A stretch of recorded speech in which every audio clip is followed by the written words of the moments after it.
안녕하세요. 오늘도 서연살롱을 찾아주셔서 감사합니다. 저는 서울에 사는 30대 평범한 애 엄마입니다. 저의 인생은 어렸을 때부터 평탄하진 않았답니다. 제가 어렸을 때 엄마 아빠는 극심한 성격 차이로 이혼을 하셨어요. 엄마는 절 혼자 키우셨는데 사실 엄마랑 사는 게 행복하진 않았네요. 엄마는 저 때문에 인생이 꼬였다면서 저만 아니었어도 재혼해서 얼마든지 잘 살 수 있는데 제가 있어 재혼을 못한다며 늘 투덜거리셨어요. 지금 생각하면 저도 태어나고 싶어 태어난 게 아닌데 엄마는 그렇게 제 원망을 하셨답니다. 엄마는 술집을 하면서 남자들을 많이 만나고 다녔어요. 초등학교 고학년이 되었던 어느 날 웬 아저씨를 데려와서 이제부터 아빠라고 부르라고 하더군요. 어린 제게는 선택권이 없었죠. 그날부터 아저씨, 저 엄마 이렇게 셋이서 살게 되었는데 아저씨는 제 존재에 대해 매우 성가스럽게 생각했어요. 아저씨가 그러니까 엄마도 제가 귀찮아졌는지 자꾸 친척집에 보내더라고요. 며칠씩 친척집에서 자고 오는 일이 많아졌습니다. 하지만 엄마도 반기지 않는 저를 반겨주는 친척집도 없었죠. 이모들은 저 때문에 엄마가 고생한다면서 저한테 눈치를 줬어요. 큰 이모는 저한테 너희 아빠랑 연락되면 아빠랑 살면 좋을 텐데 라면서 저한테 대놓고 아빠를 찾아보라고 했습니다. 어린 시절을 눈물로 보내다가 간신히 고등학교 졸업하고 집을 나왔었죠. 엄마 그리운 마음은 전혀 없었어요. 다만 오래전에 헤어진 아빠가 그립더라고요. 아빠를 찾으려 연락처를 수소문했지만 쉽지 않아 포기를 했습니다. 저도 제 인생을 살아야 하고 언제까지나 아빠를 찾는 일에만 몰두할 수는 없었으니까요. 전문대학을 간신히 졸업하고 정말 운 좋게도 외국계 회사에 취업할 수 있었어요. 몇 년을 일을 하다 남편을 만나게 되었어요. 남편은 같은 회사는 아니고 일적으로 만난 다른 회사의 사람이었어요. 서로가 첫눈에 반해 일은 뒷전이었죠. 만난 첫날에 술을 먹으면서 이런저런 이야기를 하면서 친해졌고 곧 사귀게 되었습니다. 부끄럽지만 그때까지 저는 흔히 말하는 모태솔로였답니다. 첫 연애 상대인 그 사람이 좋았고 믿었습니다. 그래서 제 아픈 이야기를 다 했었죠. 그 사람은 제가 살아온 얘기를 듣더니 저를 지켜주고 싶다면서 결혼하자고 하더라고요. 처음에는 농담인 줄 알았는데 그 남자는 진지했습니다. 저를 부모님께 소개시키고 본격적으로 결혼을 밀어붙이더라고요. 저는 얼떨떨하긴 했지만 그 사람의 저돌적인 모습이 싫지는 않더라고요. 그래서 군말 없이 그 사람이 하자는 대로 따랐습니다. 그런데 마음에 걸리는 게 저는 그때까지 저 혼자 살기 바빠서 모은 돈이 한 푼도 없었거든요. 결혼 진행이 돼가면서 저는 초조해지기 시작했어요. 그 사람에게 금전적인 문제에 대해 툭 터놓고 말했습니다. 오빠, 나 살기 바빠서서 모은 돈이 한 푼도 없는데 어쩌지? 그러니까 그 사람은 대수롭지 않게 말하더군요. 돈이 무슨 필요가 있어. 결혼식은 간소하게 하면 되는 거고 나도 모은 돈 없어서 집 마련이 당장은 어려워. 우리 부모님 밑에 들어가서 살자. 그럼 침대 하나만 내 방에 놓으면 되는데 뭐. 우리 부모님 밑에서 살다가 부모님 분가시키고 우리가 그 집에서 살면 돼. 지금 당장은 우리 집도 여윳돈이 없으셔. 나 믿고 따라오기만 하면 돼. 이미 어머님 아버님도 만나 뵈었고 상당히 결혼 절차가 진행되었어요. 그리고 인사할 때 뵈었던 시부모님은 좋으신 분들 같았어요. 어쩌면 같이 사는 것도 하나의 방법이다 싶더라고요. 그렇게 시댁살이를 결정짓고 결혼을 했습니다. 신혼여행지에서 남편이 불쑥 저에게 묻더라고요. 그런데 지연아, 너 회사는 언제 그만둘 거야? 저는 생각지도 못했던 질문에 깜짝 놀랐어요. 응? 나 회사 그만두려는 생각은 없었는데 우리 아직 나이도 어리고 아이도 나중에 가지면 되고 우리 회사는 아이 낳아도 다니기 좋거든. 그만두기 아까운데. 그러니까 남편이 난색을 표하더군요. 에이, 결혼한 여자가 무슨 일이야. 나랑 우리 부모님 뒷바라지하고 임신해서 아이 낳고 살림이나 하고 그러는 거지. 그리고 너 회사 일 많다고 힘들어 했었잖아. 그냥 관둬. 회사 일이 많다고 투덜거린 적은 있지만 직장인이면 누구나 직장 스트레스를 받으니 그런 것이고 그만둘 생각은 전혀 없었어요. 전 난데없는 제안에 고민에 빠졌습니다. 이때 부모님이라도 있으면 조언을 구할 수 있을 텐데 싶고 새삼 빈자리가 느껴지더라고요. 신혼여행에서 돌아오니 시어머니도 저에게 어서 일을 그만두고 아이나 낳고 살라고 종용하시더라고요. 저는 이런저런 고민을 하다가 결국 회사를 그만뒀습니다. 남편과 시어머니의 계속된 압박을 견딜 수 없었거든요. 지금 생각해보면 그게 큰 실수였죠. 그때는 그냥 좀 쉬다가 재취업해도 된다고 안일하게 생각했었는데 남편의 속셈은 그게 아니었습니다. 일을 그만두고 저는 시어머님과 아버님과 함께 지내는 시간이 굉장히 많아졌어요. 어머님은 취미생활도 많고 친구분들 만나러 나가는 시간이 많으셔서 사실 아버님과 같이 있는 시간이 많아졌어요. 아버님의 식사 준비나 뒷바라지는 제 몫이 되었죠.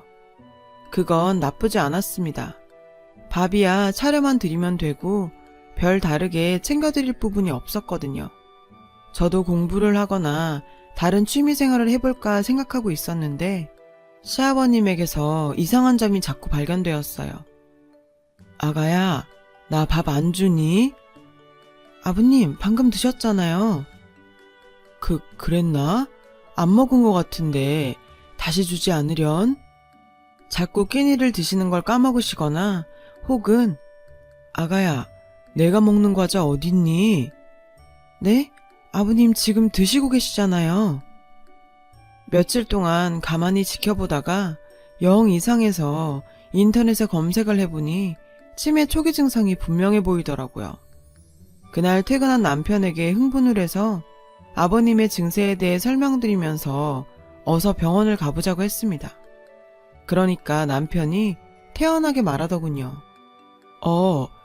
아버지 한 1년 전부터 깜빡깜빡해서 병원 가보니까 치매 초기 증상이라고 그랬었어. 약 먹고 있어. 전 깜짝 놀랄 수밖에 없었죠. 뭐? 난 그런 줄 몰랐는데? 왜 얘기를 안 했어? 아직 정상생활 가능하신데 뭐 큰 문제라고 너한테 이러쿵저러쿵 다 얘기를 해. 괜찮아. 몇 년째 저러는데 전혀 심해지지 않았어. 남편은 그래도 제가 걱정하니 오히려 불쾌한 티를 내더라고요. 왜? 우리 집에서 너 간병시킬까봐 그래? 절대 안 그러니까 걱정하지 마. 그때는 그런 남편의 말을 의심 없이 그냥 믿었습니다. 얼마 후 저는 임신을 하게 되었어요. 남편이 피임을 하지 않았고 저도 안일하게 생각하니 바로 임신이 되더라고요. 어차피 가질 아이였으니 축복이라고 생각하면서 태교하며 지낼 생각이었는데 뜻대로 되지 않더군요. 약한 치매라고 남편이 말했던 것과는 달리 아버님의 증상은 점점 심해지셨어요. 자꾸 끼니 드신 걸 잊어버리고 저한테 다시 밥을 차리라고 하셔서 하루에도 몇 번씩 밥을 차리곤 했습니다. 제가 빨리 밥을 차리지 않으면 신경질을 내시는 일도 많아졌어요. 아주 기초적인 생활 습관 같은 것도 잊어버리셔서 제가 도와드려야 할 일이 아주 많아지더라고요. 예를 들면 일을 닦거나 할 때도 멀쩡하게 잘하시다가 갑자기 양치하는 법이 기억이 안 난다면서 저한테 도움을 요청하곤 하셨죠. 저는 배부른 몸으로 아버님 간병을 다 해야 했습니다. 어느 날 병원에서 검진을 받고 집에 왔는데 아버님이 안 계시더라고요. 동네에 잠깐 운동하러 나가셨나 했는데 계속 오질 않으셨어요. 걱정스런 마음에 어머님과 남편에게 연락을 하니 남편이 버럭 화를 내더라고요. 뭐? 너 집에서 뭐 하고 있었던 거야? 아버지 제대로 안 보고. 전화 밖으로 쩌렁쩌렁 울리는 목소리에 저도 모르게 눈물이 나왔습니다. 그게 아니라 나도 오늘 정기검진이라. 그거 좀 늦으면 어디가 덧나냐? 아버지가 어디 멀쩡한 사람이냐고. 혼자 두면 어떡해? 처음에 아버님이 일상생활 다 된다고 걱정하지 말라던 남편은 어느샌가 저에게 아버님을 떠맡기고 있더라고요. 그때는 정신이 없어서 남편에게 따지고 뭐 할 생각도 못하고 정신없이 아버님을 찾아다녔습니다. 다행히 동네 공원 벤치에 계시더라고요. 아버님, 여기서 뭐 하고 계셨던 거예요? 제가 울면서 달려가서 아버님을 일으키니까 아버님이 의아한 표정으로 절 보시더라고요. 아가씨는 누구쇼? 얼마 후 병원에 가니 아버님의 치매 증세가 완전히 심해졌다고 하더라고요. 그동안은 약으로서 현상 유지가 되었지만 갈수록 심해질 거라고 하더군요. 눈앞이 깜깜해졌습니다. 그날 집에 와서 남편에게 조심스럽게 물었습니다. 아버님, 점점 심해지실 거라는데 우리 어떡해? 그러니까 남편이 휙 노려보며 이러더군요. 뭘 어떡해? 아니, 곧 아이도 태어나고 그럼 내가 아버님 돌봐드리기가 힘들어지잖아. 야, 애 보는 게 뭐 그렇게 대수라고. 노인네랑 같이 보면 되지. 아버지 보기 싫으니까 별 핑계를 다 댄다. 너 진짜 그러는 거 아니야. 우리 부모님은 너한테 친자식 같다고 그러는데 너는 호시탐탐 아버지를 내팽개칠 생각만 하냐? 남편의 말에 저도 폭발했습니다. 처음에 나보고 아버님 심한 상태 아니라고 할 일 없을 거라고 그랬잖아. 갓난애랑 노인을 어떻게 같이 봐? 당신은 밖에 나가면 그만이고 어머님은 자주 나가시니까 모든 집안일, 아버님 케어, 이젠 아기까지 내 몫이잖아. 그렇게 저희는 언성을 높이며 싸웠습니다. 남편은 화가 나서 나가버리고 술을 잔뜩 먹고 오더군요. 시어머니는 술에 취해 들어온 남편을 보시며 저한테 잔소리를 하시더라고요. 모름지기, 집안이 조용해야 남자가 바깥일 잘하는 거다. 네가 하기 나름인 거야. 어디 남편한테 힘들단 소리를 함부로 하니? 나 때는 상상도 못했다. 그 말에 저는 할 말을 잃었습니다. 그때가 저 임신 9개월 때였어요. 몇 번이나 이혼을 생각을 했지만 실행에 옮기긴 어려웠습니다. 뱃속 아이를 생각하면 아빠 없이 자라게 하기 싫었고 또 저 혼자 아이를 키울 엄두도 나지 않았어요. 더군다나 일도 하지 않는 상태여서 돈 문제도 막막했고요. 결국 저는 아이를 낳았고 남편과 계속 같이 살게 되었죠. 결혼 생활은 갈수록 고되졌습니다. 남편은 퍽 보수적인 사람인지라 집안일과 육아는 모두 여자 몫이라고 생각해서 전혀 돕지 않더라고요. 퇴근을 하고 돌아와도 방에서 핸드폰 게임을 하다가 자버리더라고요. 시어머님은 늘 모임이 많으셔서 밖으로 놔두셨고 저는 아버님과 아이 케어를 혼자 다 해야 했습니다. 아버님 상태만 좀 괜찮아도 일이 덜 고되었을 텐데 아버님은 갈수록 상태가 안 좋아지셨어요. 제가 아이 분유를 주느라고 밥을 늦게 드리면 저한테 입에 담지도 못할 듣도 보도 못한 욕을 퍼붓곤 하셨죠. 그리고 돌아서서 욕을 했다는 사실도 다 잊어버리셨고요. 아이 커가는 거 보는 게 그나마 행복이었지만 누구 하나 제 편이 없는 시댁에서 저는 점점 우울하고 메말라 갔었어요. 그러던 중 일이 터지고 말았습니다. 그날도 어김없이 남편은 술을 마시고 들어왔어요. 술자리를 워낙 좋아하는 남편이라 늦게 들어온 것은 별로 놀라지 않았는데 옷을 벗겨서 냄새를 맡았는데 묘하게 여자 향수 냄새가 풍기더라고요. 여자 촉, 그런 거 있잖아요. 저는 뭔가 모를 수상쩍은 느낌에 남편 자는 틈을 타서 핸드폰을 몰래 보았습니다. 핸드폰 문자에는 까무러칠 만한 내용들의 문자가 있었습니다. 남편은 그동안 술집 여자들을 만나고 다니면서 바람을 피우고 있었던 것이죠. 지속적으로 만나는 건 아니었지만 여러 명과 상대하면서 저 몰래 바쁘게 놀아나고 있었더군요. 저는 분노해서 당장 남편을 깨웠고 시어머니를 불러 그 문자를 공개했습니다. 그런데 남편과 시어머니의 반응은 뻔뻔하기 그지없었습니다. 그래서 뭐 어쩌란 거니? 너희 시아버지 지금은 저래도 왕년엔 화려하셨다. 남자가 목석이 아닌 다음에야 여자 좀 만나고 그러는 거지. 넌 뭘 그렇게 야단법석이니? 시어머니께서 역성을 드니 남편은 신이 났는지 저한테 오히려 왜 핸드폰을 봤냐며 따지더군요. 저는 그날 가족들이 모두 잠든 밤에 결심했습니다. 제 옆에 아이를 위해서라도 제가 이 집에서 떠나야겠다는 생각이 들었어요. 아이가 뭘 보고 배우겠어요. 더군다나 남자아이라 남편과 똑같이 기르고 싶지 않았습니다.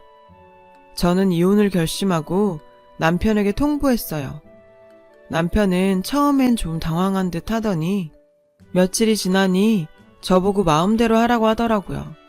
자기는 이혼해도 상관없다면서요. 어이가 없었습니다. 저는 그래도 남편이 관계 개선에 노력을 한다면 다시 생각해 보려고 했었거든요. 그런데 남편의 꿍꿍이를 다 알게 되었습니다. 어느 날 제 짐을 가지러 집에 왔을 때 시어머니와 남편의 대화를 엿듣게 되었거든요. 절대 양육비 한 푼도 주지 말아라. 돈 없으면 기어들어오게 되어 있어. 응, 엄마. 절대 안 줄게. 모자가 그렇게 절 골탕 먹일 궁리를 하고 있더라고요. 치가 떨렸습니다. 저를 치매 걸린 노인 간병하게 한 것도 모자라 아이 양육비까지 안 주려고 하다니요. 저는 못 들은 척 짐을 챙겨 나오면서 설마 그래도 설마 양육비 정도 안 줄 리야 있겠나 생각했습니다. 왜냐면 제 자식이기도 하지만 남편의 자식이기도 하잖아요. 나중에 자식 얼굴을 어찌 보려고 양육비를 설마 안 줄까 했는데 이혼 후 그 사람은 정말 약속했던 양육비를 한 푼도 보내지 않았습니다. 정말 어이가 없더군요. 몇 번이나 문자로 전화로 독촉했지만 곧 주겠다는 말만 하다가 결국엔 1년 넘게 양육비를 주지 않더군요. 저는 이혼하고 얼마 되지 않아 재취업을 하고 아이를 어린이집에 맡겼습니다. 굶어 죽을 정도는 아니어도 아이를 키우는데 돈이 꾸준히 필요한데 돈 한 푼 안 주는 전 남편이 정말 원망스럽더군요. 한 번은 대면을 해서 양육비를 달라고 하니 뻔뻔스럽게 웃으면서 양육비? 제 발로 나간 여자한테 양육비를 내가 미쳤다고 주냐? 정신 차리고 기어 들어오든가 아님 양육비 못 줘 라고 하더군요. 그렇게 말하는 그 사람 정말 인간 같지 않더라고요. 하지만 제가 할 수 있는 일은 그리 많지 않았습니다.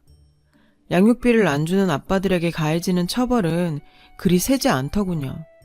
제가 법적으로 문제 제기를 해도 번거롭기만 할 뿐 얻는 건 없을 것 같았습니다.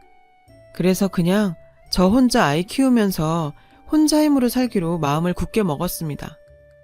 매일 일을 하고 동네 어린이집에서 아이를 하원시켜서 밤에는 같이 놀아주고 보살펴주면서 지내길 몇 년 동안 계속했죠.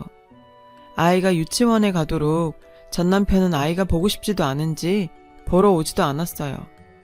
전 남편에게 거는 기대는 전혀 없었습니다. 그러던 어느 날 저에게 놀라운 일이 일어났어요. 회사에서 전화를 받았는데 웬 아주머니가 제 이름을 대면서 맞냐고 물어보더라고요.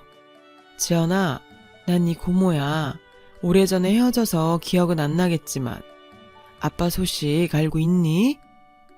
저는 깜짝 놀랐습니다. 안 그래도 저는 친정이라는 가족이 몹시 그리운 상태였어요. 특히 어렸을 때 헤어지고 보지 못했던 아빠에 대한 그리움도 컸었죠. 저는 고모와 연락을 하면서 아빠를 다시 만나게 되었습니다. 아빠는 사업차 외국에 나갔다가 얼마 후 돌아오신다고 하더라고요.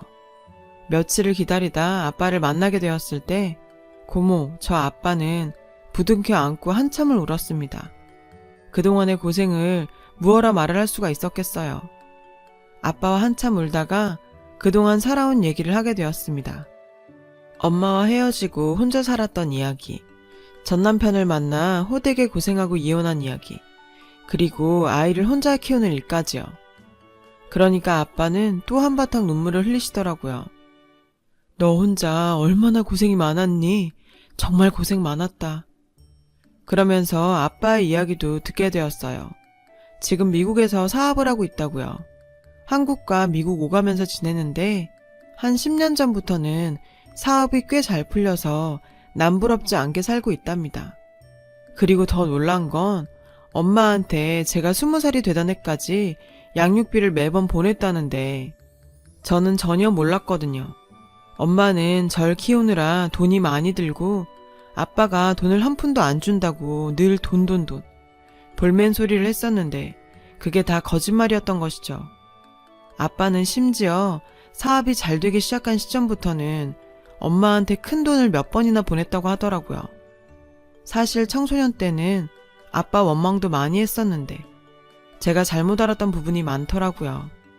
그리고 아빠는 제 결혼 생활 이야기를 듣더니 분노하셨어요. 제가 혼자 어렵게 살고 있다고 하니까 앞으로는 그럴 필요 없고 아빠가 무조건 도와주겠다고 장담하시더라고요. 이렇게 든든한 아빠가 돌아오시니 지난 고생이 다 헛되지 않았음을 느꼈습니다. 아빠는 몇 년 동안 저를 찾았다고 하더군요. 어렸을 때는 저를 데려올까 하다가 엄마가 재혼했다는 소식을 듣고 잘 살고 있는 가정 깰까봐 감히 그렇게 하지 못했었다고요. 그러나 제가 성인이 되고는 늘 저를 찾아다녔다고 하더라고요. 그러다 고모가 건너 제 이야기를 듣고 연락처까지 알아내서 저에게 연이 닿았다네요. 아빠와 지난 회포를 풀고 제 아이도 보여줬습니다. 아빠는 제게 더 이상 고생할 것 없다며 집도 옮기고 생활비도 아빠가 지원해주겠다고 하시더군요. 눈물나게 고마웠습니다. 제 아이를 위해서라도 아빠의 도움을 거절하지 않았어요. 오히려 정말 잘된 일이죠. 이렇게 아빠와 지내게 되니 회사에 제 소문이 퍼지더라고요. 혼자 어렵게 살던 제가 갑자기 윤택한 생활을 하게 되니 재혼을 했다는 둥 엉뚱한 소문이 돌길래 제가 직접 해명을 했었죠. 어렸을 적 헤어졌던 아빠를 만났고 아빠가 사업에 크게 성공해서 생활이 나아졌다고 하자 동료들은 모두 놀라더군요.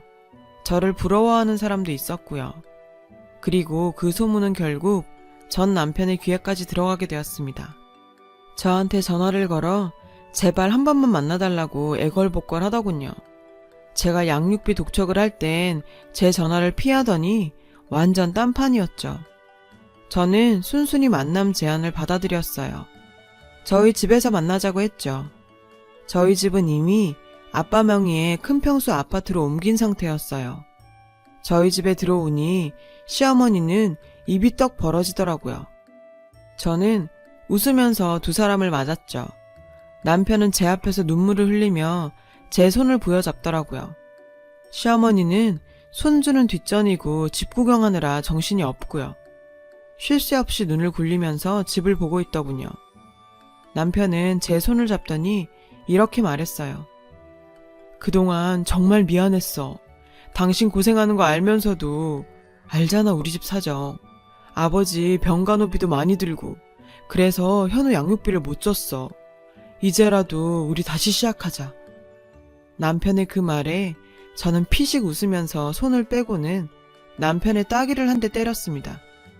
남편은 화도 안 내고 제가 때려도 나 죽었소 맞더라고요.